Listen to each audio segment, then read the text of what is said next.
આ બૌઢા છે તલના તે એકદમ ઘટાઘટ લાગેલા છે, એક ધારા છે, એકદમ જોરદાર આખી એકદમ series પકડાયેલી જોરદાર છે એમ. સિરીઝ પકડાઈ ગયેલી છે. તલની અંદર અમે નથી કહેતા પણ ખેડૂતનો પાક કહે છે, ખેડૂતનું ખેતર બોલે છે. તેવા પ્રગતિશીલ ખેડૂત અશ્વિનભાઈને હું પૂછીશ મિત્રો કે અશ્વિનભાઈ આપણે શરૂઆતથી લઈ ને અત્યાર સુધીમાં આ તલની અંદર કામા કંપનીના પાયામાં ક્યાં ક્યાં ખાતરો નાખેલા છે? ડોક્ટર ભૂમિરાજ અને ડોક્ટર ભૂ સમૃદ્ધિ ગોલ્ડ આપેલું છે. એ 6 બેગ, 100 બેગ વાપરેલું છે. 3 બેગ.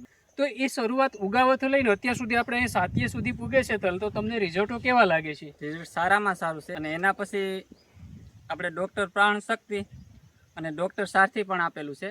ફ્લાવરિંગ કેવું આવ્યું છે, વૃદ્ધિવર્ધક કેવું છે, કલર કેવો છે? કલર એક ગ્રીન છે, એક ધારો છે. અને ફ્લાવરિંગ છે તે એક સાથે લાગટ છે તે બહુઢા બનેલા છે, એમાં ઘાટા છે તે છોડેલા નથી રેડી. અને અત્યારે તલમાં એમ કે બધે બહુ સુકારાની પ્રોબ્લેમ છે, પણ અમારા ખેતરમાં છે આ પાયા પછી અત્યારે છે 2 થી 3% સુકારો. આમ તો સુકારો જ અત્યારે નથી, પણ બહુ સારું રિઝલ્ટ છે. ફ્લાવરિંગ તમે જો તો અત્યારે ફ્લાવરિંગ પણ જબરજસ્ત છે. આ સાઈઝમાં, બહુઢામાં અને ગ્રીનિંગ એટલે કલરમાં અને ઉસાઈ પણ એટલી પૂરેપૂરી છે. અત્યારે બે બાજુના ઘણા ખેતરોમાં છે તેમાં સુકારો વધારે છે, અમારા ખેતરમાં નથી.